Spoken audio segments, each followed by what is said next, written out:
Alright, let's do it.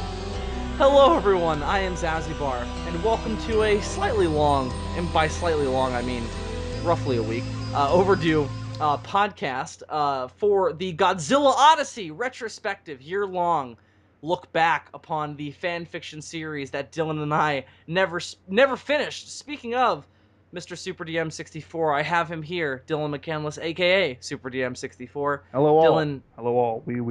We hoped to get this out before the end of July. We didn't get to record it as early on in the month as we normally do these because we were doing the G Fest trip or whatever. But you're getting it in early August instead. yeah, exactly. So be thankful you're getting it at fucking all, because at this point in the actual fanfiction series, we dropped off from doing it anymore. So Yeah, I thought it was kind of funny that our we're officially one better now than we were before. yeah, and we got this podcast past the outline stage as well. So we're definitely in the running for a better track record than the last time around. But I do find it funny that our first delay for this retrospective series came in at the very same point that our first delay and then cancellation Of the came show. in for the actual Odyssey series itself. So Now this is where this series of podcasts becomes more interesting for you, the viewer, than it is for us, the casters of the pods, because this is the first yeah, it's time. no longer interesting for us at all. I mean, We're completely disinterested. it's still interesting for us, but it's even more interesting for you In now, theory. No. in theory. But it's even more interesting for you now, in theory, because we're going to be talking about the things that we never actually got around to finishing. So this is where you start to see where things were headed, for better or worse.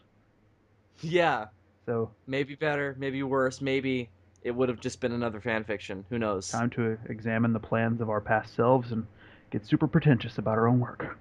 Exactly. See, this is why we should be recording cameras, man. Moments like this when Dylan pulls out a pipe when he's about to have an in-depth conversation about writing and English and Godzilla and Pacific Rim too. All of those things, all worthy of a pipe coming out in the midst of a conversation about them. Yes. So, I do quite a Dylan, bit of prop comedy, and they never get to see it, which makes me happy. I think if we did record, I wouldn't do any more prop comedy because I'd be like, fuck them. you'd be like, they don't deserve it. What have they done for me aside from watch my videos and give me mostly positive feedback?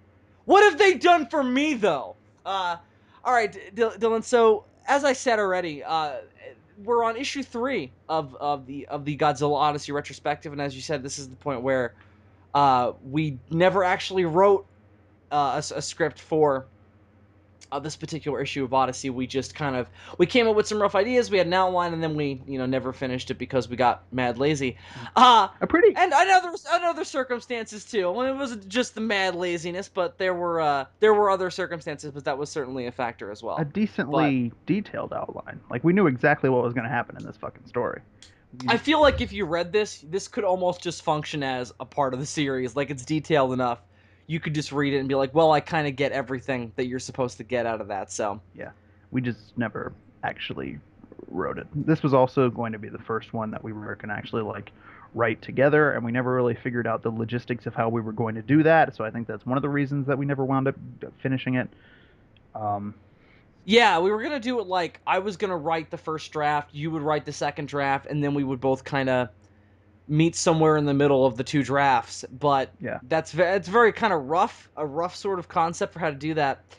And more than that, I think that's why we never. That was part of the reason why it never ended up getting done, was because of the unclear logistics of that. And like, I was also like, I was gonna have to write the first draft. There was more of a time pressure put on because I had to write it in enough time to send it to you to work on a second draft, and then have more time to look it over and then come up with the final product to release to the masses. So this would have been a bit more of a complicated release, and it was also more complicated by the fact that we brought somebody else in to help us come up with the story to it.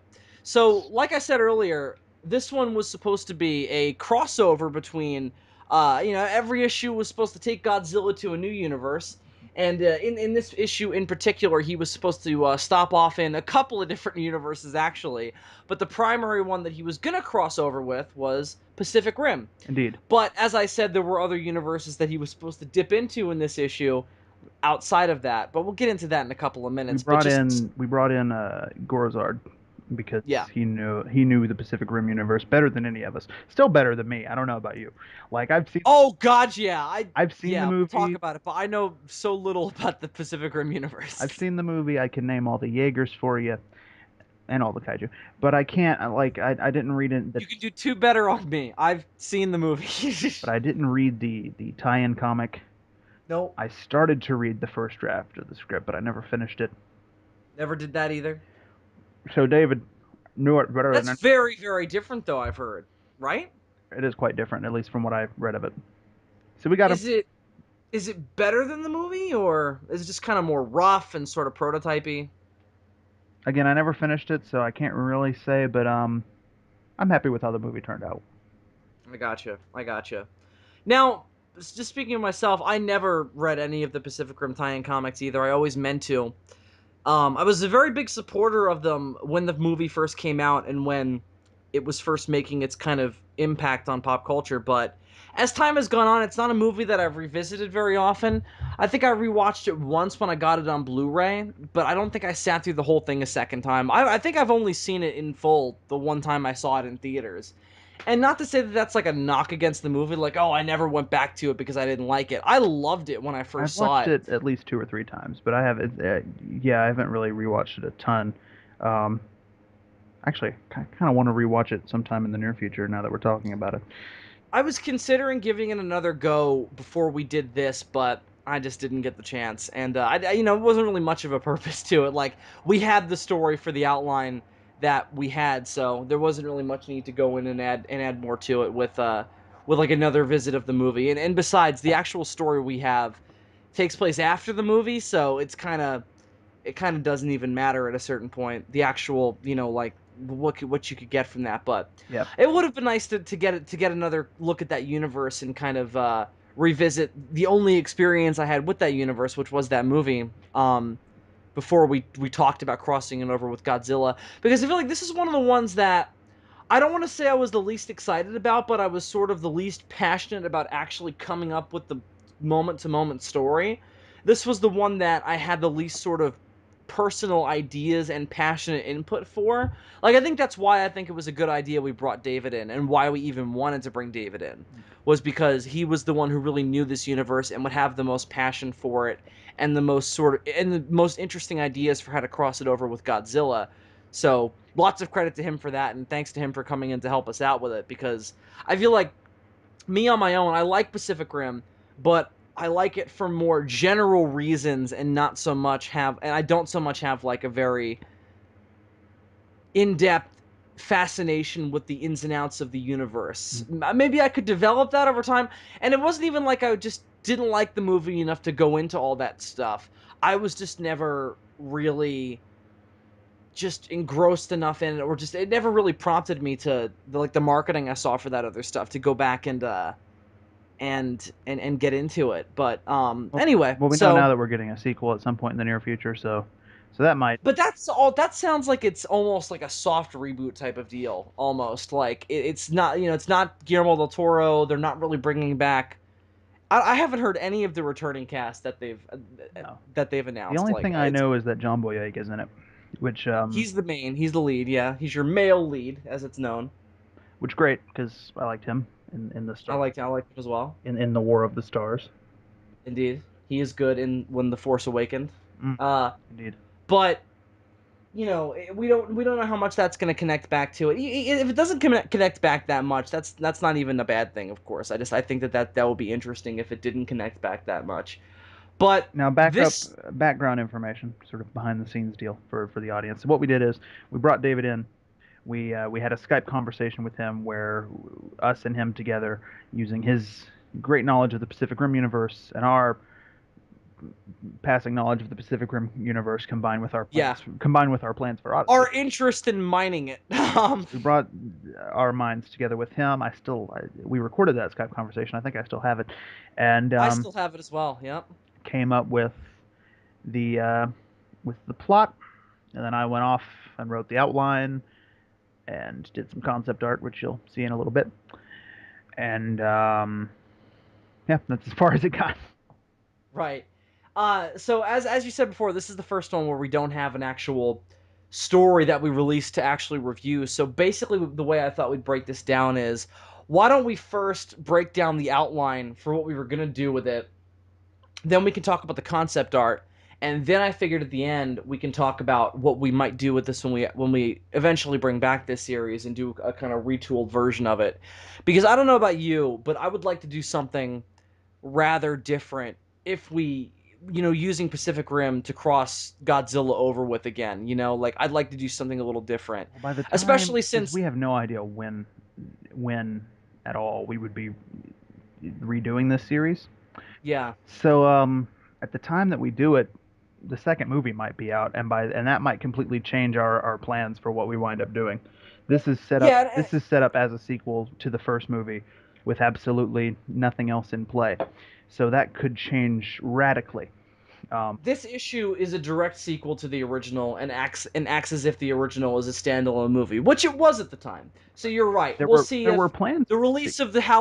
of the sequel and more stuff around it would impact our writings. There were plans for a sequel, Right. but when you're dealing with alternate timelines and interdimensional travel, it doesn't really matter. You can do whatever the fuck you want, and then let the sequel be its own thing. So Right. And as we always said, it would get explained off that all the interactions that Godzilla had with the other universes and all the changes that he was directly responsible for would be reversed at the end of the series. So yeah, it really wouldn't have been a big deal anyway. So, and it's all, fictitious bullshit anyway, so who cares? it's fan But fiction, and I don't think anybody else thinks out their fan fiction as much as we were thinking this shit out. But my God, we were thinking this shit well, out. I don't know about that, but we certainly put a lot of thought into making it make more sense than your average fan fiction does, or at least attempted to. Yes. Now, so I guess we're going to go into the outline now. We might as well. So why don't we just discuss the outline for Godzilla Odyssey issue 3? So as I said before, Now, we this didn't was really ever have a title for this issue either. no, there was a lot of contention about that as well. There was a working title that I had written down in the outline for the series, but we didn't really have a title for it yet. So this is untitled. The first thing I want to say about this outline, and we can explain why in a second, is that when we eventually do this story, LOL. when we eventually do get around to doing this story, these first two paragraphs, cut it, cut it completely. Yeah. So as I said before, there was an attempt in here to make this a story in this series that had Godzilla crossing into multiple universes to kind of shake things up a bit. Already on issue 3, we were kind of like, let's shake up the formula a little bit that we've already established, where each time Godzilla gets dropped into a different universe and just kind of see what happens. With this one, we open with him having been dropped into another universe, and then we pull him out of it to actually begin the story proper. So, I D, remember what was the universe that Godzilla was fucking around in the beginning? because I remember the idea was like, wouldn't it be cool if we open an issue with him being in one fictional universe and then he gets pulled into the one that we're actually doing for the story, and yeah, it would be cool, but it would work perfectly fine if this was an actual comic book series. But as a fan fiction thing, I don't think it would play. Also, the way that fanfiction.net is set up. Like, I don't know how we would have done it. Like, it's just really ill-conceived. But the idea was that at the beginning of this episode, before he gets pulled into the Pacific Rim shit, we would actually get Godzilla in the Transformers universe. Right. No specificity as to which Transformers universe it is, but just a version of the basic Transformers universe. Yeah. And he was supposed to be on Cybertron in the midst of the Cybertronian Wars, probably towards the end, Yeah. where Megatron and Optimus are having a climactic battle. Optimus has Megatron on the ropes and is about to take him out, and then Godzilla just comes. Oh no, I'm sorry. Then Megatron summons Trypticon, who is your sort of Mecha Godzilla esque sort of Decepticon. Yes. But he's comparable more to Omega Supreme on the Autobot side of things. He's the Decepticon's version of Omega Supreme. Yeah. Uh, and he is about to attack Optimus, and then Godzilla appears out of nowhere, having been dropped into the Transformers universe, presumably prior to this, and just wrecks Trypticon and starts wrecking Cybertron, and then he's about to kill Megatron. I specifically described it as brutally destroys Trypticon, ripping open its chest cavity and then frying its insides with his atomic breath. Right. Now, Godzilla would be bigger than Trypticon, right? Because Trypticon's only like maybe 100 feet, if that. Well, hold on. Let me pull up our. To the Transformers wiki. No, to the Odyssey rough notes in which I wrote down exactly how tall our version of Godzilla was. Oh In the yeah. meantime, Oh yeah, the Odyssey Koji is supposed to be 250 feet, so Tripticon would be pretty fucked. hang on, I'm gonna find out. Trip, how do you? I don't know how the fuck you spell Tripticon, so Uh, Google will correct me. I'm assuming. I have it spelled Trypticon. I'm not even sure if Yeah, that's you got the right one. Here we go. Tripticon G1. We'll just go with that. How big is he? Damn, where's the all the the height and weight stats that these nerds put on here? the size of a small camel, That's pretty small for a transformer.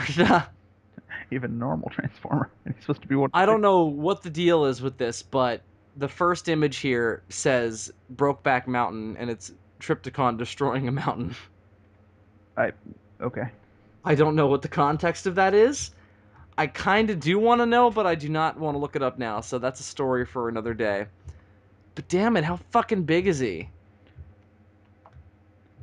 Alright, I'm just gonna look up Tripticon height. Not the toy's height. Alright, hang on. Oh my god.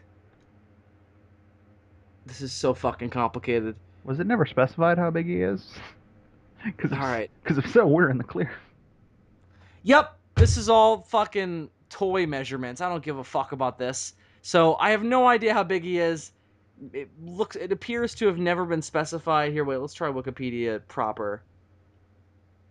That might have it. Nope, it's not here. So I have no idea how big Tripticon would be, but definitely smaller than Godzilla. Just thinking about how big he would be in relation to the other Autobots and Decepticons. Yeah. It it's a cool scene. We would just It's a cool idea too. I would have liked to have had to have employed it at some point, but the problem is the story is just too if complicated we were to to do it put that in if there. we were to do it in the future, we could do it as just like a short, like one-off, like tie-in thing to go alongside the series proper. Like maybe Or we maybe just have to maybe simplify the Pacific Rim story. what if you did this scene as just like a short like audio thing as like a tie-in for the fucking series? Sure, you could do that, but I also just think you could also just simplify the Pacific Rim story because that's the reason why we cut it is it just gets too complicated once you get into the Pacific Rim side of it, Yeah, and there's just no space to have this kind of cool joke where you could cut it out and make more room for more developments of the actual proper narrative, which is a lesson we learned after, or a lesson I learned in particular, after issue one, and that having all the fucking fat that was in there and realizing that after we released it. So I do definitely think that there was an attempt by me, certainly, to cut out all the fat of these things after we started progressing. And I think that that was just a response to that. But cool scene, just not ultimately really necessary to the story. exactly. And besides, Godzilla does still go from another one universe to another in a sort of creative way because what ultimately happens is he ends up in the world of the aliens from Pacific Rim, the masters who build the kaiju and send them to attack the Earth to terraform it for some reason. I don't really remember what they were after in that movie, No, but they wanted it. They wanted the Earth for some reason, and they were using the kaiju to get it ready for them. yeah, apparently the aliens from Pacific Rim are known as the precursors. Right. Now this is all information given to us by Gorazard. So if it's incorrect, blame him. But Right. apparently they're called the precursors, and that's what we refer to them as in this outline. Um, Indeed. so And do you want to just read the outline to the people, or do you want to just not really. That sounds awful. um, I figure we just describe it because I don't think everything has to be said. I mean, if you want to just take a glance at it real quick and just kind of bring up anything you want to mention, because I just read it like a half hour ago, so everything's pretty fresh in my head. yeah, okay. Um, So basically on Earth, the Earth from Pacific Rim. right. So again, Godzilla ends up he's pulled from the Transformers universe in the original first draft, and then brought into the world of the precursors, seemingly by their own will, and they of course are first fucking terrified because Godzilla just starts wrecking their world, and then they kind of get a hold on him, and he wipes out a bunch of the kaiju from the Pacific Rim movie that they've cloned, and they end up using him. Oh, they get kind of a handle on him, and they're like, well, this is pretty destructive, but maybe we can use this for our own benefits. As they're also planning a return to the Pacific Rim Earth where they tried to invade in the Pacific Rim movie Right, using using the head of Gypsy Danger that was left behind after the explosion in the first movie to sort of get a lock on the right dimension and go back to the Earth that they want to invade. Um, right. And I do think that another issue, or not an issue, this isn't even necessarily a problem. It's just something I noticed that I thought was kind of weird. When reading this was that it's a bit sort of like some of the weird aesthetics are kind of similar to the first issue, where the head of Gypsy Danger being used to achieve the plot of the villains. That was the idea in the first issue with the red bamboo, oh yeah, was they were trying to use I didn't the even head of think of that. Mechagodzilla to rebuild Mechagodzilla. It's interesting. I didn't even think of that. I mean, Yeah, I mean I mean, who now fucking now cares? it doesn't But matter because now you've said that you're cutting Mechagodzilla out of the first issue. But well, exactly. So yeah, it doesn't ultimately matter. But mm, I thought that was funny that was a similar sort of plot element. now But before all this happens, by the way, there was supposed to be a scene on Earth, the Pacific Rim Earth, where Raleigh, who was the main character from the first movie and is now like the head of the Jaeger program, at least in our story, is trying to convince the world leaders to keep the Jaeger program going because he's convinced that the aliens are going to come back someday, and they're not about it. Um, right, that's just basically what that is. he's Jeff Goldblum from Independence Day Resurgence. Even though I haven't seen that movie, that's just what I assumed Jeff Goldblum was doing. No, not really. The Earth government in that movie was pretty about preparing for another alien invasion. They just prepared poorly. No, no, I'm just saying that he's the head of the attempt to get ready for another potential invasion. That's all I meant. I just meant to parallel with his character, not necessarily their situations.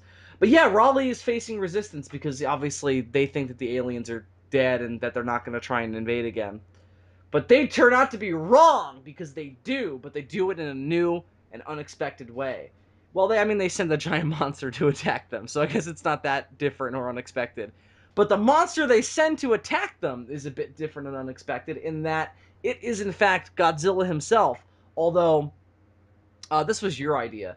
They decided that you figured it might be cool if they first identify him as a Category 6 kaiju, because he wouldn't register on the Sarazawa scale as any of the different oh shit, what are the, so it's Uh, different categories. I was just trying to think of the word for a second. I I couldn't don't remember remember. if it was category or marks or whatever. I think it's actually the humans that make this determination when he shows up on Earth.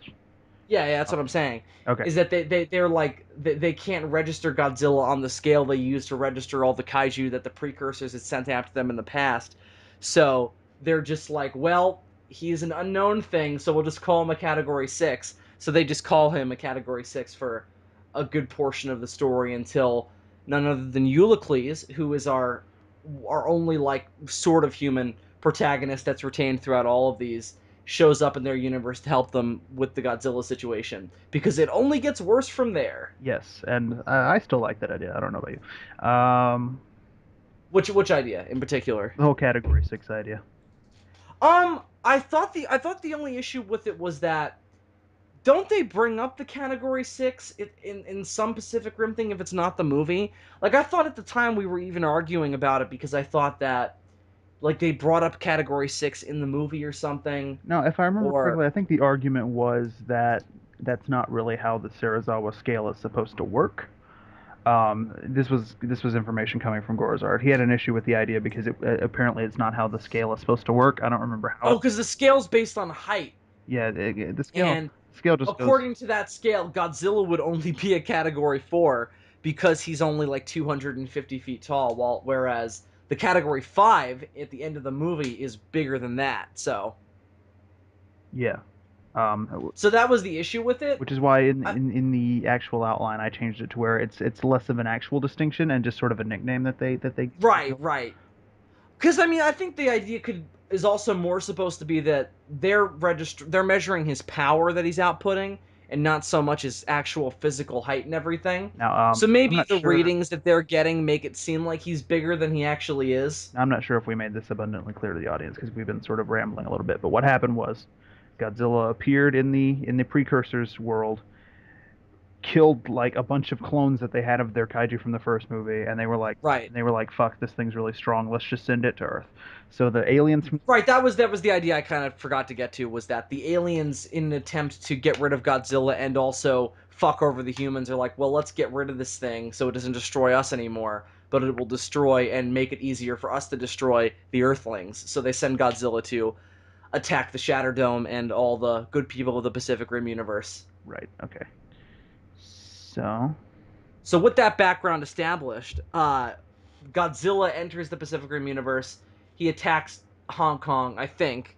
He attacks wherever the Pacific Rim, the Pacific Rim, wherever the Jaeger's headquarters is. I think that's in Hong Kong. That's where the Shatter Dome is from the movie. now I think we were told that. we were supposed to have two original Jaegers in this story. We never got around to designing them. We never got around to giving them names. Nope, One of them is sort of like a big. that takes work, so we're not really about that. So we never really finalized what these Jaegers were going to be, other than the vague idea that like one of them would be like your big bulky type robot with like a bunch of guns on it and shit, and the You had nicknames for them in the outline, and in the outline, their nicknames were Bulk and Ninja, which sound like background characters from Power Rangers. yeah, and those are just like basic descriptions because again, the first Right. one was just supposed to be like your one of your big like bulky type robots, and the other one was supposed to be more of a sleek aerodynamic type robot with like blades and shit. Um, and Right. then there's also a rebuilt Gypsy Danger 2.0 that was going to show up later on in the story. So they deploy these two new Jaegers to attack Godzilla or to Hmm. fight against Godzilla. Right. And they hold their own for a while anyway. And then I'm not really sure. I don't exactly remember what happens after that. So they fight Godzilla. They hold their own. And then I think right after that, like in the midst of their fight with Godzilla, I don't know if Godzilla gets knocked down at some point or if they get knocked down. But then the rift opens up again, and they send Well, and the precursors send through two well, more. okay, this happens first. Um, Raleigh is about to join the battle because his Gypsy Danger 2.0 is now ready. Um, he was about to join the battle and aid the other two Jaegers in fighting Godzilla, but then Eulicles shows up, um, tells him about Godzilla, basically gives him kind of a spiel similar to what he had to give to Goku in the last issue, and also informs him that there's a new problem in that the precursors have Godzilla's DNA and are now creating new kaiju that are like a blend of Godzilla's DNA with their own kaiju DNA, which Right. leads directly into what you were about to explain. Well, I'll also just say before we get into the final kind of battle aspect of this, one other thing we sort of threw in there, because we were having this overarching narrative throughout this that was supposed to be these interdimensional sort of overseers called the Hierarchy, who are watching over Godzilla's little parade through the fucking multiverse and sending Eulicles after him to keep an eye on him, because again, Eulicles is their agent and keeping an eye on him and everything, and following through him through all the different universes and trying to come up with some kind of solution to get it to stop. He's not doing much to that end, or at least he hasn't thus far. He's mostly just kind of lightly intervened in the interactions between Godzilla and the natives of these other universes. Like, he didn't really do much in the Dragon Ball Z one, and he also doesn't do much in this outside To of be convince fair, Raleigh to not kill Godzilla. he like just got the assignment like yesterday. Trey, well, yeah, that is true. He Also, did just get on the case. his instructions from the hierarchy were to follow Godzilla around and basically just try to reduce collateral damage while they figure out what the fuck they're gonna do about the situation. And I mean, the limits of what the hierarchy can do are incredibly vague, and we never even really came up with much of a much of a detailed sort of concept of what they can do and what they can't do. Like, it's not clear if they actually could just stop this now and just send Godzilla back home or just kill Godzilla or whatever. Yeah. So I feel like when we do rewrite this, we need to come up with a better reason for why they don't just stop this and why they let it happen sort of unhindered, and they just have Eulicles follow him, Yeah. because I felt like that's one of the things that bothered me the most about this particular outline going back and rereading it. But before we get into all that, I just wanted to say that an idea that we were kicking around was that to add a bit more to that overarching narrative and to the hierarchy, we thought it might be interesting if the hierarchy had a pre-existing relationship with the precursors, with the aliens that from the Pacific Rim story, because they in that are crossing universes to try and conquer Earth from another universe. So I thought it might be interesting. Or we thought. I'm sorry, taking the credit there. Who knows whose idea it was? It was a long time ago. Uh, but the idea was that they knew the precursors because they were like a rudimentary like civilization that was trying to master interdimensional travel while they were the ones who had the claim on that, so they were kind of like trying to stop them and keep an eye on them and make sure they weren't going to do anything bad with their ability to cross dimensions, because that would be their concern, being the only other civilization who can do that and have the control over it. So that was sort of the idea. It doesn't play a very big role in the actual story that's in this outline, but I was it just would have been more of a detailed kind of background thing that was placed into the dialogue somewhere. yeah. The idea was that that would sort of get covered while Euclides was explaining things to Raleigh. Um, Right, or he's like, these are the you guys know the precursors, but I know them better, so fuck you.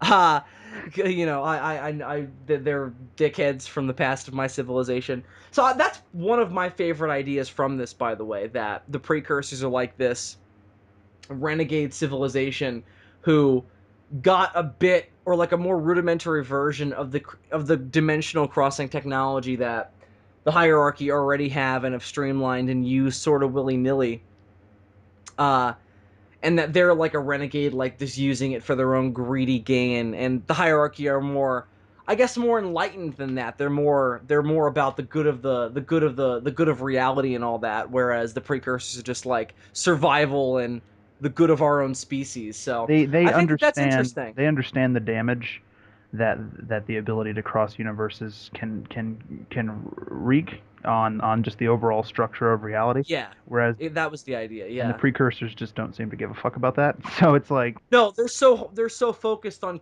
on their own species gain and the good of their own kind that they don't think about the actual consequences of their use of the interdimensional travel and of the kaiju cloning technology. I mean, I guess they wouldn't anyway, because they're already sending giant monsters to level cities of civil, or just to wipe out a civilization. So one thing that always uh, bugged me a little. we know that they're certainly not thinking about the dark implications of what they're doing. One thing that kind of always bugged me a little bit when I watched Pacific Rim, even back in theaters, is that they're basically just interdimensional versions of the aliens from Independence Day.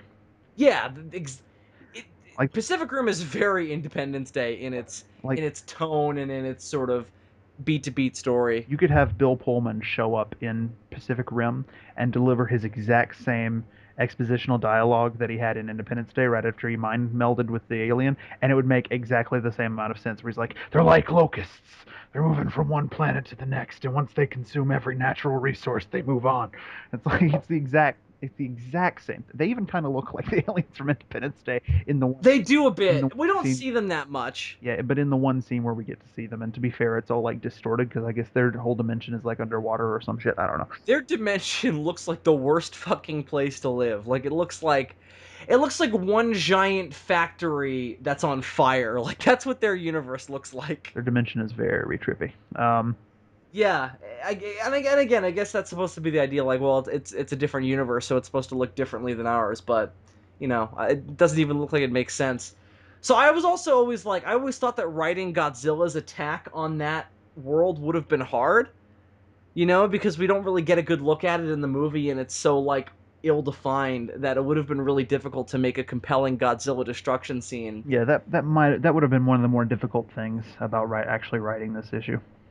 Yeah. So why don't we wrap up on sort of surmising the story? So, I believe we already said what the precursor's ultimate plan is, which is again to just use Godzilla's DNA to make new kaiju to invade Earth with, stronger kaiju, because they can already tell that Godzilla is stronger than the kaiju that they initially used to attack Earth. Yes. And I kind of like what we did with that in this, where you've got the precursors acknowledging that Godzilla is stronger than their original kaiju, and also this is in the future of the Pacific Rim universe, so the technology that they're using in the Jaegers is more advanced, so it would be stronger than the Jaegers that fought those original kaiju.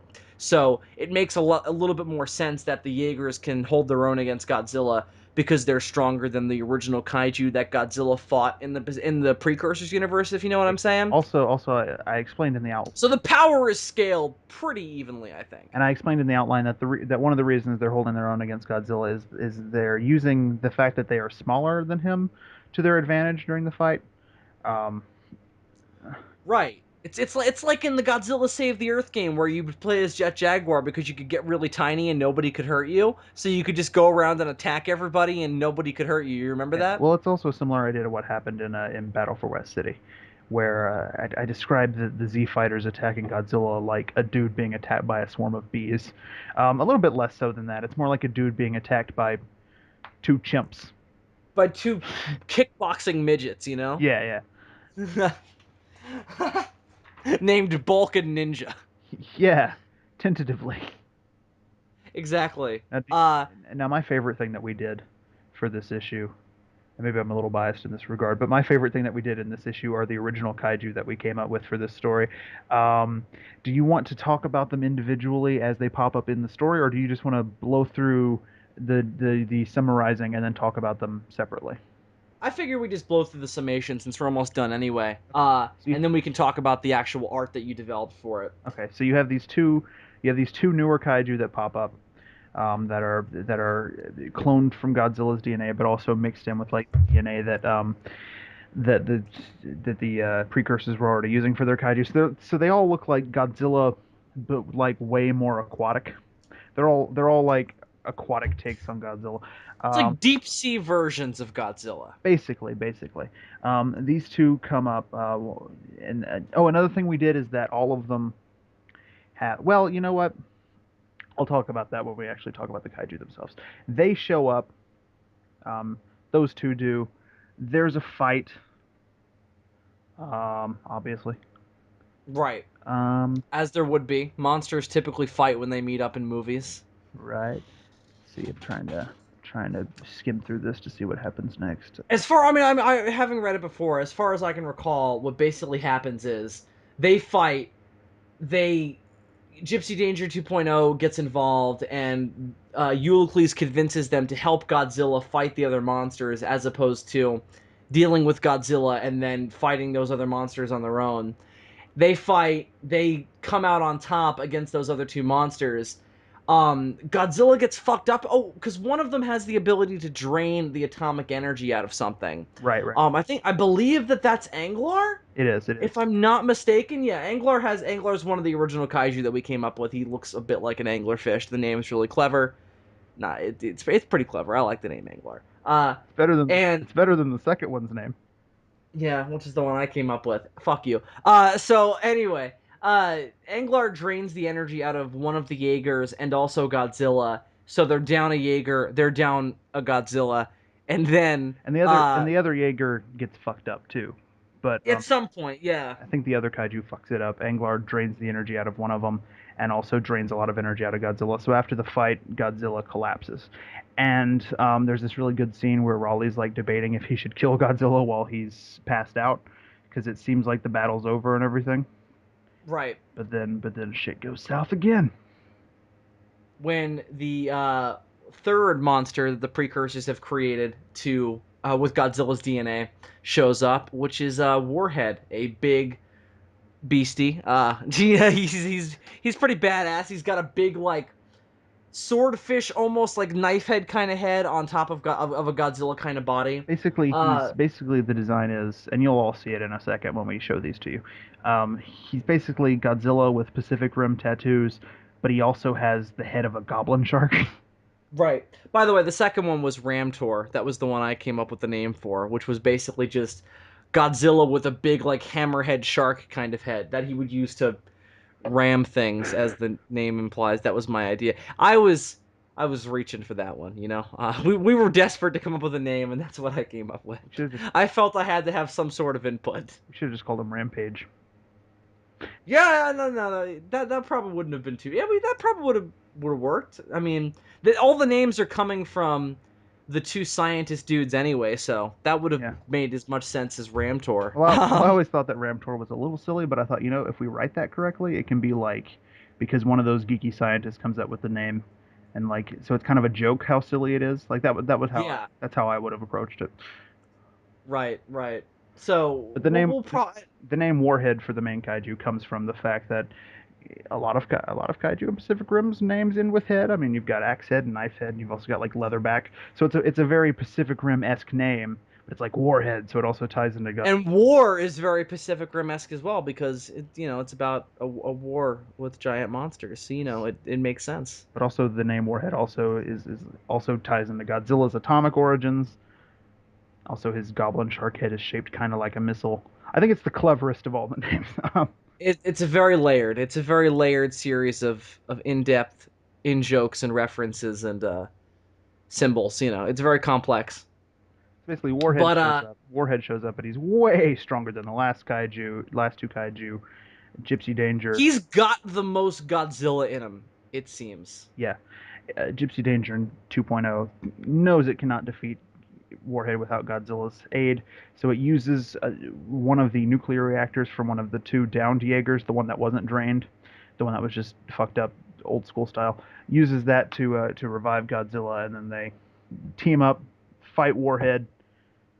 The battle is won, and then Godzilla sort of just slinks off into the sea to chill out until he gets pulled into the next universe. Right, because this was still at the time where our idea was that he would get pulled into each universe for 24 hours, except for the Transformers one where he got pulled out of it against his will.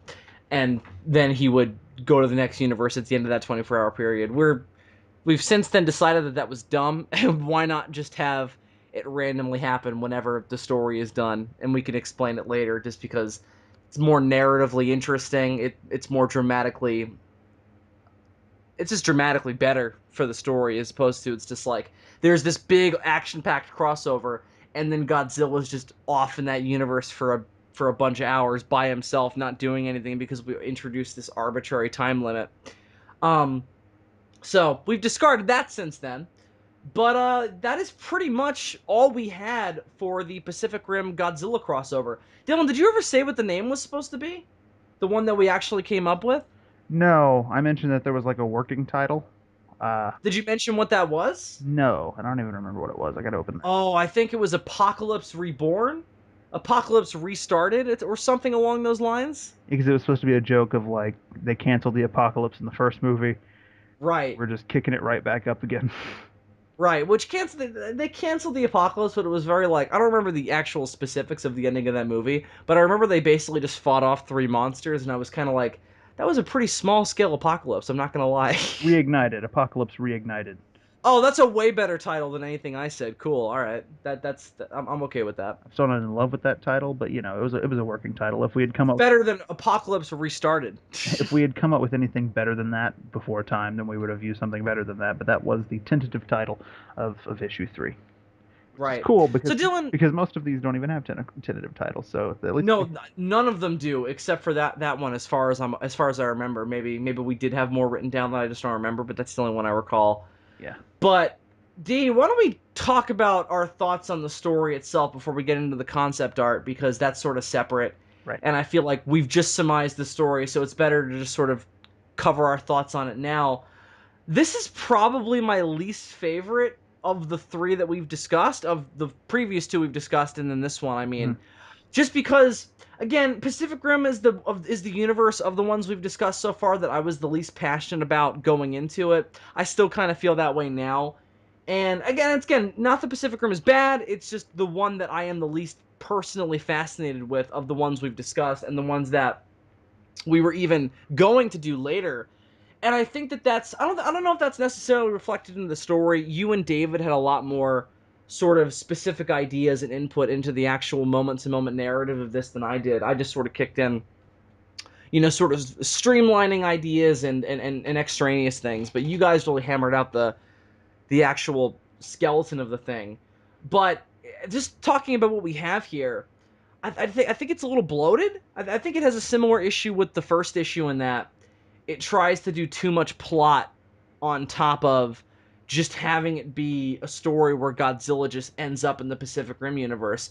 I think it's a little better than the first issue in terms of that, having a big villain plot on top of crossing over Godzilla with that universe, because Godzilla entering the Pacific Rim universe is part of the villain plot. So I think that that makes it a bit more worthwhile. But even still, I don't think it's got to be this complicated. And I think being this complicated makes it allows you to have less fun with it. I almost think like it allows you to have less fun with actually having Godzilla just kind of pop up in the Pacific Rim universe using that sort of conceit that we already have built in, where it's just Godzilla popping around different universes and you just have him pop up and have him go on a little adventure. But again, I think the details as to why there's this big complicated villain plot with the precursors and with them using Godzilla's DNA to make new kaiju is better, again, better than the Red Bamboo and Mechagodzilla in the first issue, just because Godzilla entering the Pacific Rim universe proper is part of that villain plot from the beginning. So I think that that's more interesting and more unique for that reason. But even still, I think that there's too much going on in this one. I feel like it needs to be streamlined. But ultimately, I think that it's still I think it's still more solid, just rough skeleton story wise than issue one from that point of view, even still. So that's just kind of my take on it. Do you have like an example, like where you think it's bloated? I think that as much as I like the ideas of this being a sequel to Pacific Rim, like a For example, if you were cutting this down, what in particular would you skim off of it, I basically? probably wouldn't. But because we just have an outline here, it's not like we have a full story that you can just kind of trim specific sequences out of. Right. Because we just have an outline, it's kind of just the rough big story notes. And I kind of think that doing this now, knowing that they're gonna do a Pacific Rim 2, I feel like we should have set this before the movie Mm. and played with the normal status quo of the movie because and of that world, because this is very much so a world that this is almost like a reintroduction of the status quo of the movie into the Pacific Rim universe, but changing it, you know? Like that's kind of how this story goes, and I feel like that's too bloated for the medium in which we're telling this story, in which we're doing these series of crossovers, you know? So I almost just feel like the biggest way to trim it down from the get-go from just a concept level is just to not make it a sequel to the first movie, because I feel like then there's less that you have to put pressure on. There's less pressure put on this story to follow up and be satisfying as a story, because it's not a sequel to that first movie that has to pay off a lot of the stuff that was in that movie and pay homage to that whole narrative. It's just a slice of this universe. It's just a day in this universe that is already established in that movie. You know what I mean?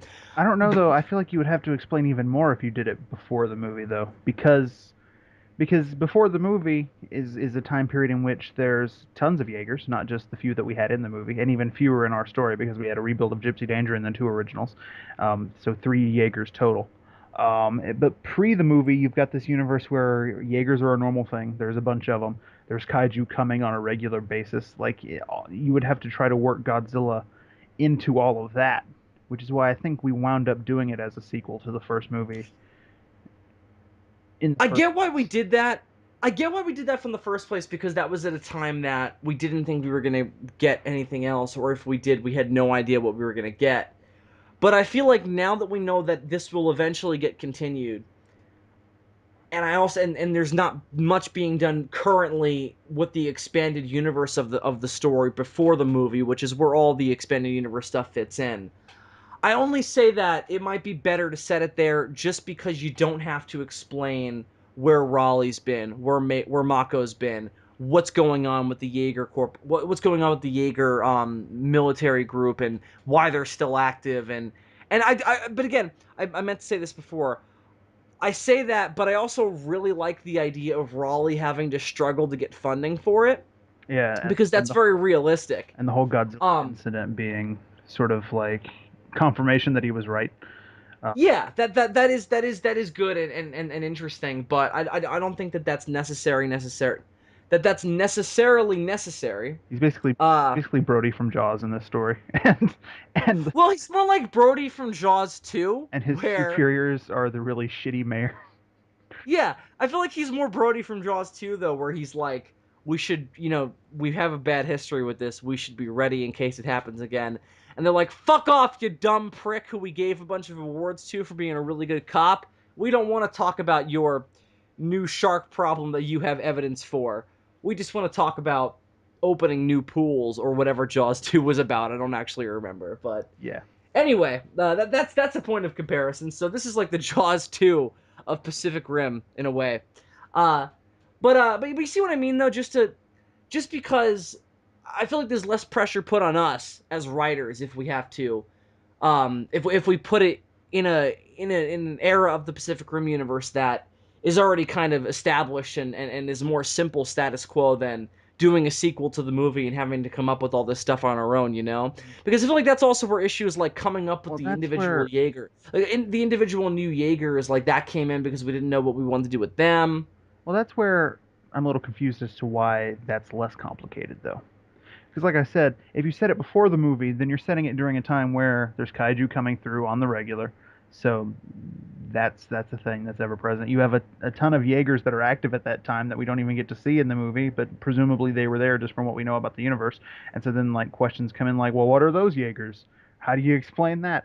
Like, you see what I mean? Like, it seems like that's an even more complicated time. We would have had to do more research into the expanded universe stuff. Whereas doing it as a sequel to Pacific Rim 1, it's like the end of Pacific Rim sort of wiped the slate clean, and then you just sort of get to come in and be like, hey, and then Godzilla shows up. I got you. I got you. But I feel like it's a double-edged sword. From a planning and concept point of view, I feel like the doing it before the movie is more complicated because you have to do more research into what the universe was supposedly like before the events of the movie proper, like the actual moment, like the actual story of the movie that ends the conflict between the humans and the kaiju.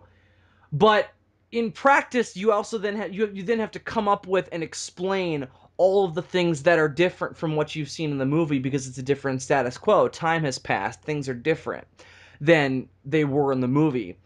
As opposed to we have to become familiar with the status quo and make sure we were being faithful to it if we set it before the movie. But then actually writing that story, I think it's a little simpler because then you have a previously established universe, sequence of events, and characters pre-made and pre-ready to go that you then just toss Godzilla into, and then kind of play with that. Mm, You see what I'm saying? There's more work into coming up with the actual like moment to moment narrative and differences and all the different stuff that happened after the movie that we sort of put on ourselves having to write it as a sequel, which was our original idea. You see what I'm saying? mm. Where it's just we put more pressure on ourselves because we had to write Pacific Rim 2 in a Godzilla crossover. Right. So I feel like to make it less bloated, that might be an element of it so that we don't write Pacific Rim 2 on top of a Godzilla crossover. You know what I mean? Hmm. It's more like Pacific Rim 1.5. Yeah, but it's a sequel to the events of that story, is Yeah, what I'm saying. yeah. But yeah, but just other stuff. I guess you could cut out the other Jaegers. Like as interesting as those are and as cool as those are, you don't necessarily need them. You could just have them. It might be interesting if part of the whole Raleigh is struggling to get funding. He only has one Jaeger, but he wants more. So then he has to fight Godzilla and all these other Jaegers, or I don't know, all these other kaiju with just one Jaeger, and that might be a better reason for him to take Godzilla on as a partner in fighting off the other kaiju, if that Right, makes any right. sense. Well, having three is already a budget cutback as it is, but as opposed to like how many do they have in the movie? They had fucking well, they were in a similar situation in the movie where their budget had been cut, but they had Cherno Alpha and the red one whose name I can't quite remember at this moment, and Striker Eureka and Gypsy Danger.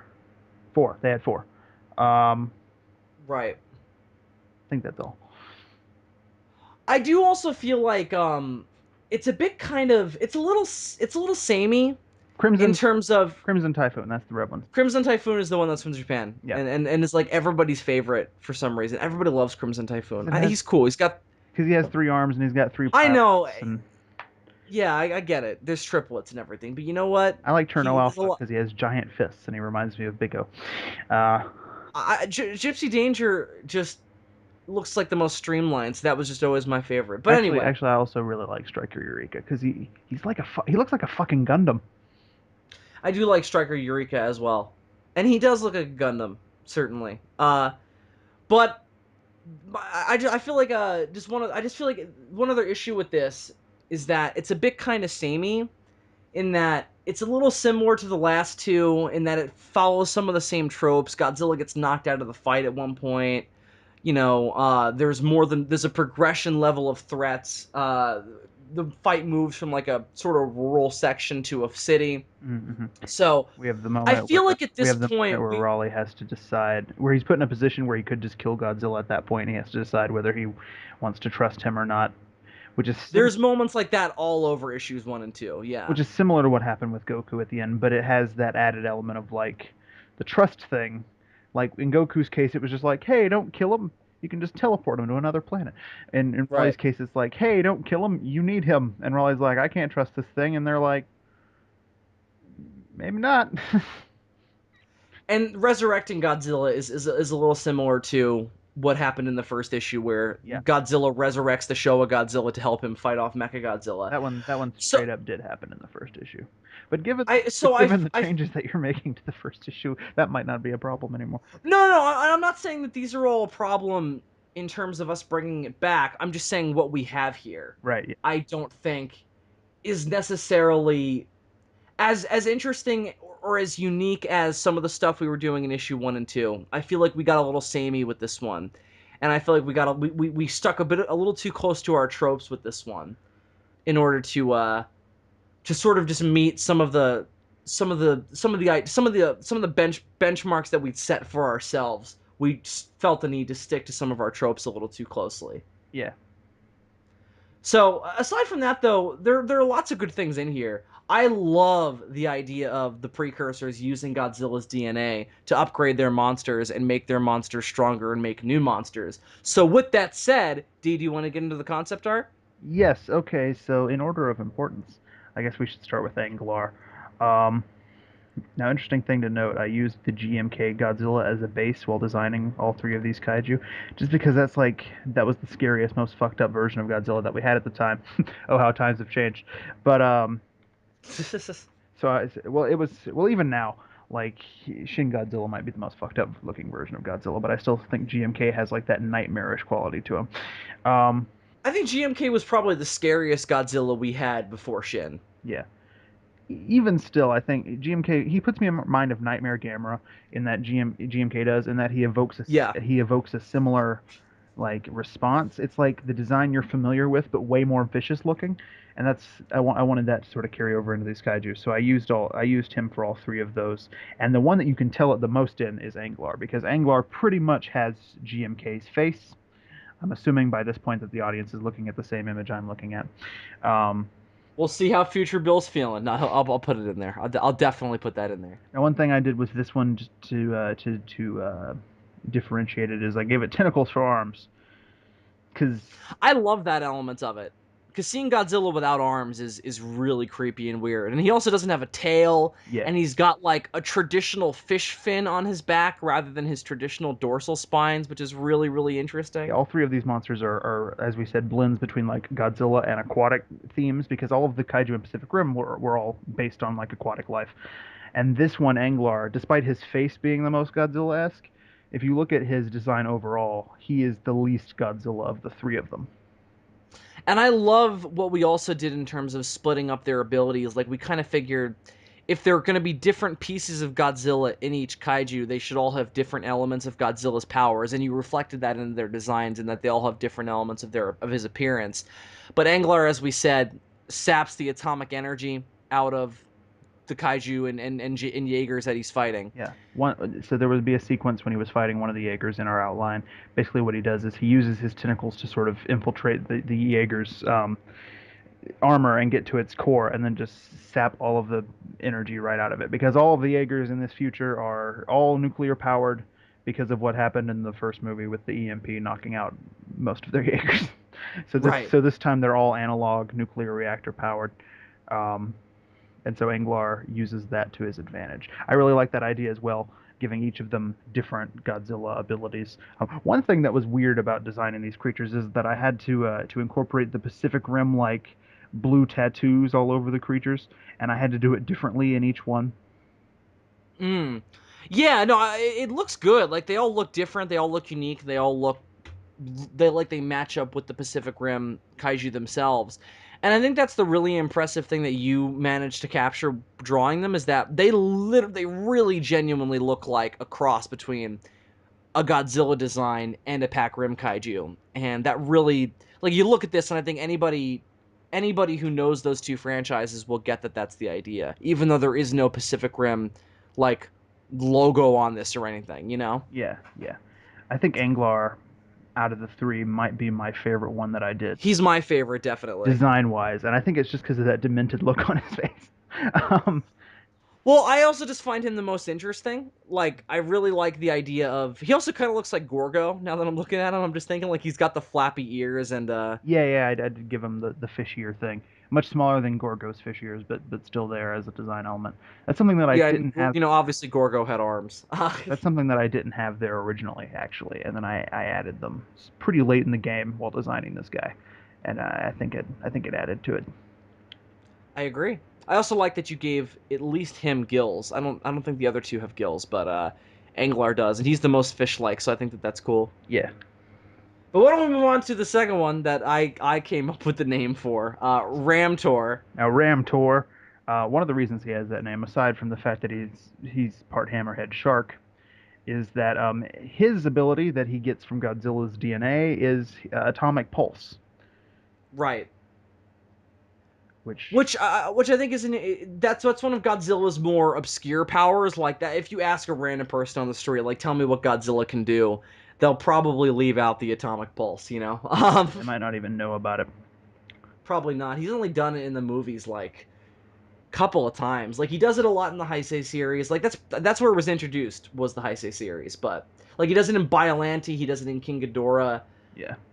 I can't remember any specific moments of him doing it any other time. I think he uses it kind of in Mechagodzilla 2 when he gets the super atomic breath. Like when he first gets it, he kind of creates an atomic pulse, but there are other moments in the series where he just uses it straight up as an attack. Like in 2000, he does it when he attacks Orga. That's probably the most famous instance of it. I tend to incorporate it whenever I can when I'm writing Godzilla, just because it's one of my favorite abilities that he has.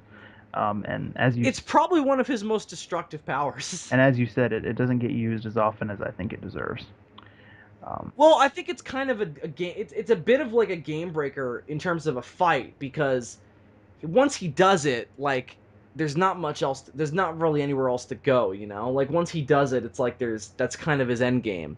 Like once he does the atomic pulse, like everything's either blown up around him or it's not. And if yeah, it's not, well, we know that he's fucked then because that's his end game. yeah, So I feel like they use it sparingly for that reason. And I also feel like Godzilla just blasting energy is a lot less interesting to me than him actually getting tooth and claw up in an enemy's face. So it's never been one of my favorite Godzilla attacks, but it's always been a nice thing for him to always be able to fall back on, and it's good for like just variety in terms of what he can do. And it makes sense. I mean, he's a big nuclear reactor, so it makes sense that he can just kind of fire out a big pulse of radiation. yeah. Now, But as you can tell aesthetically looking at this Godzilla, this kaiju, it is definitely genetically more Godzilla than Anglar was, despite the crazy face, because it's got a tail, it has arms, it has not a row of spines, but at least it has a fin, so it's got something protruding from its back. Uh, yeah, again, not the Godzilla spikes, and this time it's a shark fin, which is what I always think of whenever somebody in the movies is like, in one of the Godzilla movies, is like, he's got dorsal fins on his back, and I'm like, they're not really fins, though. yeah, um, probably probably my least favorite of the three that I designed, but Hmm. only because the other two were so good. Like I do really like him. I always took this as like your brawling kaiju because he's got the atomic pulse, and again the atomic pulse is kind of your last minute moment of desperation type of thing. Yeah, So he would probably focus a lot more on close quarter combat than he would on his ranged attack anyway. yeah. And he's Ramtor as the name implies, so he's probably doing a lot of ramming with that hammerhead. So it Anglar makes a lot of sense to me that he'd be more close quarter combat than the other two. Anglar is the character in a fighting game that just spams you with his draining abilities. Ramtor is more of a fucking Luke Cage fighter, like fucking. Yeah, he's a bruiser, as they say. Yes, that's what they call them, bruisers. Well, why don't we talk about the final one then, Again, there Dylan? was a struggle to make the bioluminescent blue patches on his body unique and different from the other two. Um, so Yeah. that had to be done. Well, I think it paid off well. So why don't you talk about your final creation here? Probably the most just straight up badass one. Right. We have Warhead, as we discussed before. He's probably he looks the most Godzilla-esque, at least in the body, and he's the only one that has the traditional spines. Yeah, they don't run all the way down his back, but he does have some spines. He does have an actual, like, regular Godzilla-esque tail as opposed to anything like weird and fishy. Really, the only part about him that's weird and Fishy, I see what you did there. really the only part of him that's weird and fishy is the head being a goblin shark. Like if you changed that to a traditional Godzilla head and got rid of the tattoos, I think it would take you a moment looking at this to realize, wait a minute, there's something off about this, you know? Yeah, definitely. It looks silhouette-wise, it looks the most traditional Godzilla, except for the head, which I really love because it is literally just a shark on top of Godzilla's body, and that looks so fucking cool. And it's got the shark mouth, it's got the upper lips of a shark. Yeah. I mean, sharks don't have tongues, so that looks kind of. But it's again, it adds to the interesting kind of cross nature of this, where all kinds of things are blended together. So, Yeah. you know, The idea it's really cool being looking. The idea being that the more like Godzilla these kaiju get, the stronger they are. And so, with him being the most genetically similar to Godzilla, he is the most powerful of the three and also just happens to look the most like Godzilla. I feel like if the precursors had continued along this trend, eventually they would get something that just straight up looked like a clone of Godzilla but with some tattoos on it. Which is probably what they should have just done in the first place, like just clone Godzilla and just have an army of that because they were already shown that he was more powerful than anything they'd ever created anyway. So why I don't know why they wouldn't just think that introducing their stuff into him would just make him worse, which seemingly it did because Yeah, they get defeated. it takes the combined powers of Godzilla and Gypsy Danger 2.0 at the end of the story to defeat this one. So apparently they were right to combine the DNA. It just took them a little while to get the right combo. Right. So if Godzilla hadn't have been there, then they all probably would have been fucked. But if Godzilla hadn't have been there, these kaiju never would have been made anyway. So Yeah. it's all a matter of perspective. Now this kaiju warhead, he gets to have the Godzilla atomic breath. He gets the long straw in the Godzilla genetics lottery. He gets to shoot fucking energy out of his mouth.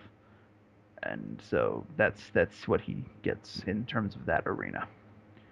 And he almost has a better he's almost like a better version of Ramtor anyway because he's also got like a ramming type of a thing that he could use to ram somebody on top of his own head with that big spear, and that would probably cause like 18 times more. That's very specific. Wow, I don't know why I thought of that very specific amount, but like a lot more damage than Ramtor's hammerhead would. Like if he rammed into somebody with that spear. Yeah. We should if however the rewritten version of this ever ends up going, we should definitely have a scene where Warhead just like spears somebody with his fucking big spearhead.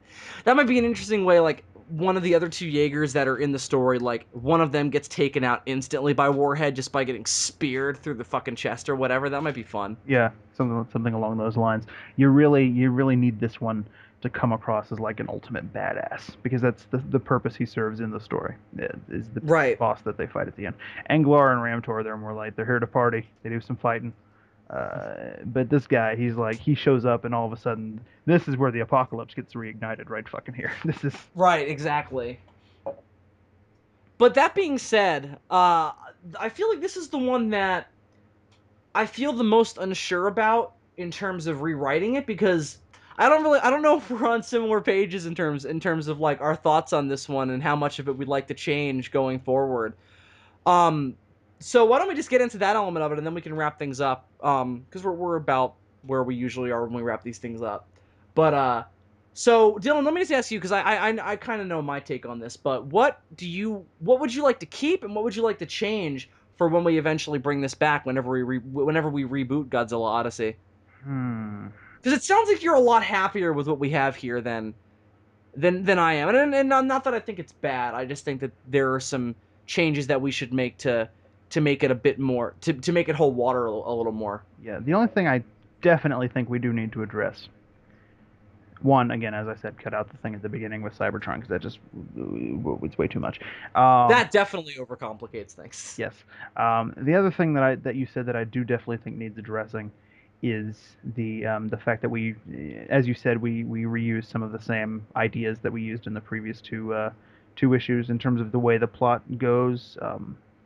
We That is the biggest thing I think that needs to be changed. Is that it's just very samey, man. Like it's just the progression of the fights and the building of the tent. It's very similar to what we did before, and I think we need to shake things up a bit.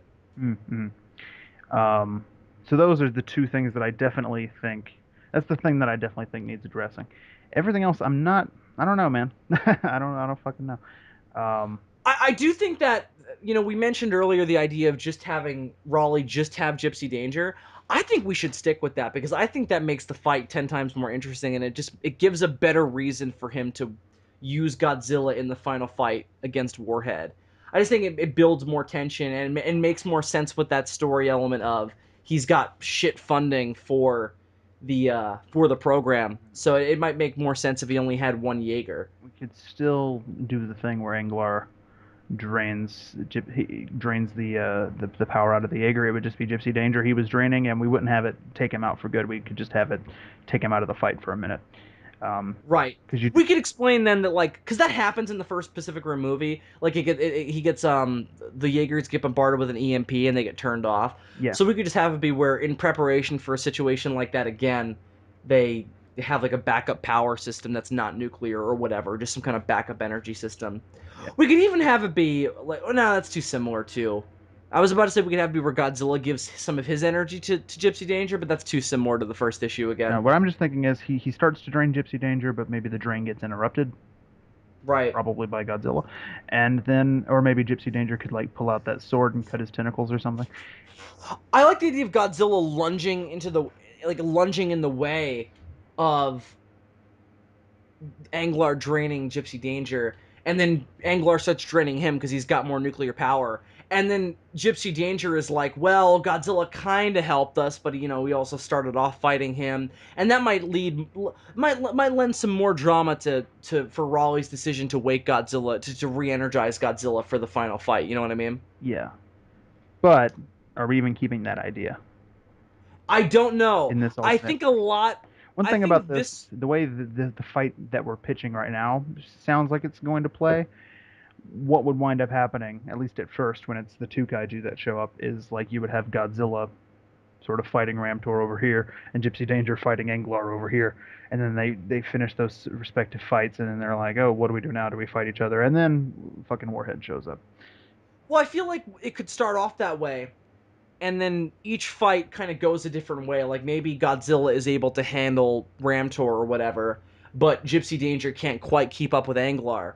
And then maybe Godzilla brings his fight with Ramtor into the fight with Gypsy Danger and Anglar, and then everything gets all kind of mushed together and things can kind of shake up a little bit there. I always liked the idea of multiple kaiju fights going on at once, and then they kind of get mixed together, and because I think you can play off some interesting elements there. Like I don't know, a lot of people don't. I love the fight between Godzilla, Anguirus, Gigan, and Ghidorah in Godzilla versus Gigan. Mm-hmm. Because I love the element of like you'd have two fights going on and then something happens and they get mixed together abruptly. I just think that that's really fun and leads to some creative moments that you wouldn't get if it was just two monsters fighting or if it was just one big fucking free for all, you know? Mm-hmm. Mm-hmm. But I don't know, D. I feel like this is the one that might get changed the most in the midst of us, kind of restructuring this and rebooting this. But I feel like those are discussions we have to have off recording and over time, because I don't know specifically a lot of what I would change now without changing like the actual just kind of bare bones concept, because I think that this might be better suited to be set before the movie, but I think that that's a discussion we need to have kind of Right. in more detail at another time, We would because it have sounds like to we're on different wavelengths on that. we would have to examine what that would entail Yeah, before we could make a decision in that arena. and see if it's actually better than what we have here, or if what we have here is actually better than what that would be. So we'd have to figure it out. So we'll definitely do that in the future and have further discussions about it. Because I feel like where we have it set in the timeline is a little bit simpler, just because, well, I see what you mean in that element even of it. now, Yeah. even more so now that we've pared it down to just one Jaeger, like it's super simple. Right. I just feel like, again, it might be more fun and more compelling to have Godzilla just get dropped into the normal Pacific Rim status quo, and might be better for this particular medium that we're telling these in. You know what I mean? Hmm. But anyway, that's just my thought, and again, we'll discuss it over time. I find it interesting, and I kind of like it that this is the first one where we kind of have a bit of a different perspective in what we've written here.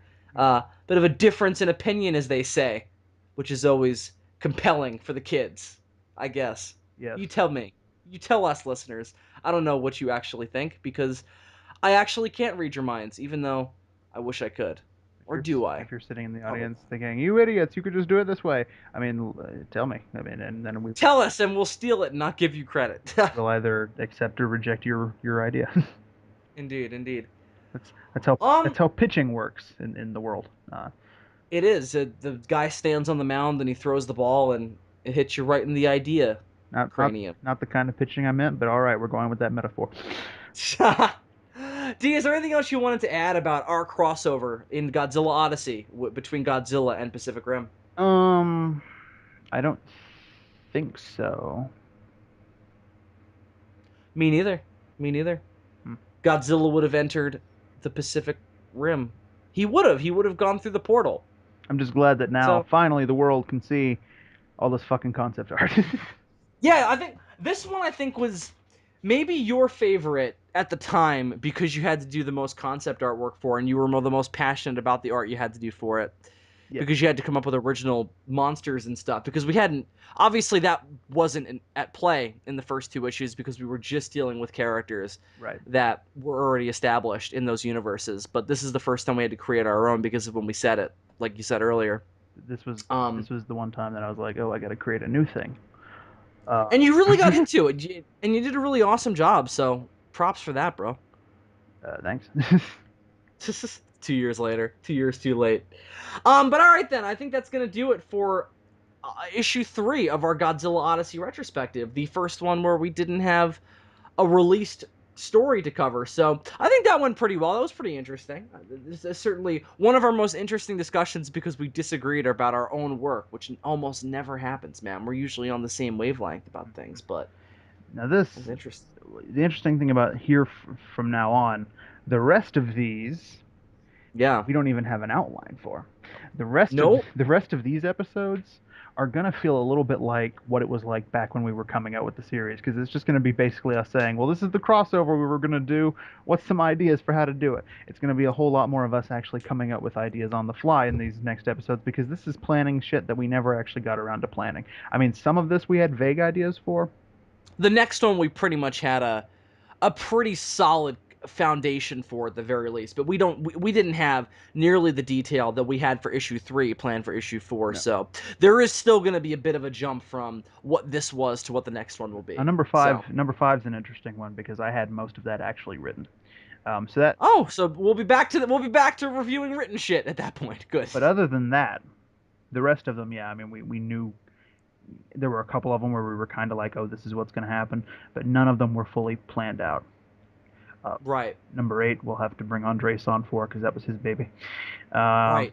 He put the most amount of work into conceptualizing that story. So yeah, there's a lot more interesting turns for the series to take. And again, I think it will continue to evolve as the amount of material we previously planned for each individual issue, sort of changes. So This series will be as much of a roller coaster for you guys as it is for us. So I think that that'll make for some interesting listening in the future.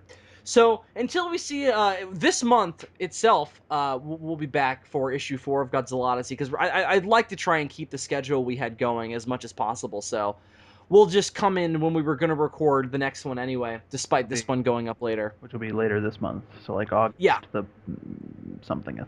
So it's early August right now as we're recording and uploading this retrospective on issue 3. So at the end of August, you'll get another retrospective for issue 4, just to keep the schedule that we were doing, keep that going. Just I figure that'll be beneficial. Yeah. So we'll see you at the end of the month for that. And as always, we thank you for supporting us. And for those of you who like the Godzilla Odyssey Facebook page on Facebook, you get all of these early. And you'll be getting this one early as well, a full 24 hours before I put them up publicly on YouTube. You can listen to these videos on the Godzilla Odyssey Facebook page. So you can like that in the description of this video to get the next one early and to continue to get them early as long as we can muster up the energy to fucking do these things. So you can also like the Sons of Sarazawa Network homepage on Facebook to get updates on all of our stuff that we do on YouTube and in all other things. To get them as we create them and as we post them. So you can like that on Facebook as well. You can join Toku Legion if you hate yourself. No, it's better now. We monitor what people post, so Yes. it's like Big Brother, but actually helpful. So we have improved things over there quite a bit. Indeed, things are a lot less screamy and death threaty now. And if you guys are lucky, maybe someday we'll actually do this fucking reboot. Yeah, exactly. Right now, D and I have a bunch of writing projects that we're working on, so this has definitely been put on the back burner in terms of writing new content for it.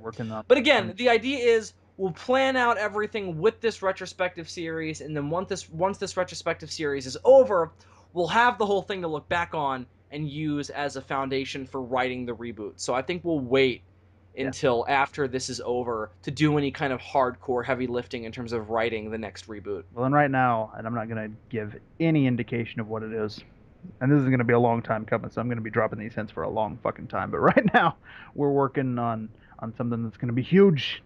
So and also involved in the Godzilla kaiju monster universe. Yes, yes. Just to be more vague about hinting about what it is. Yeah, well, that's or actually, a little less vague. That's actually more specific. A little less vague, but it's still pretty vague. It's a Gondo miniseries, guys. I've been planning it for a long time. Yeah. The Gondo miniseries can't. No monsters are in it. It's just him living his daily life. It's about him trying to file his taxes. He's fighting corruption in the tax bracket. Fighting off, I don't know, Ceradian agents or whatever the fuck he was doing in that movie. No, it's just not even that. It's just his taxes. Okay. The corrupt taxes of Japan. So look out for that. 1984. Yeah, exactly. Well, 89 is when Biollante came out. Oh, that's right. He's in that movie. Well, you'd have to set it before that because he dies in that. So it'd be like 88, 87 maybe. What if he's filing his taxes after Godzilla stepped on his house in 84? Yeah, there you go. Well, because the thing about that movie... We're so off topic now. But in that movie, Gondo was apparently very bored before the events of that movie because Godzilla had been locked up in a volcano for 5 years. So he was like, nothing interesting ever happens in the Godzilla division of the army. So I lead a very boring life. So I'm excited to hear the prospects of millions of people dying at Godzilla's hands again. I love that there's a Godzilla division in the army. There's got to be, man. You never know. And then it's just called the Godzilla division. It's not like... I don't remember what it was called. It doesn't have some cool name, later on. It would be called G-Force later on, or G-Grasper was the pinnacle of Godzilla organization names. But anyway, so until we grasp more G's in the future, kids, I'm Bill Worster, a.k.a. Zazubaar. I'm Super DM64. And #always kill Krillin, kids. It'll save your story.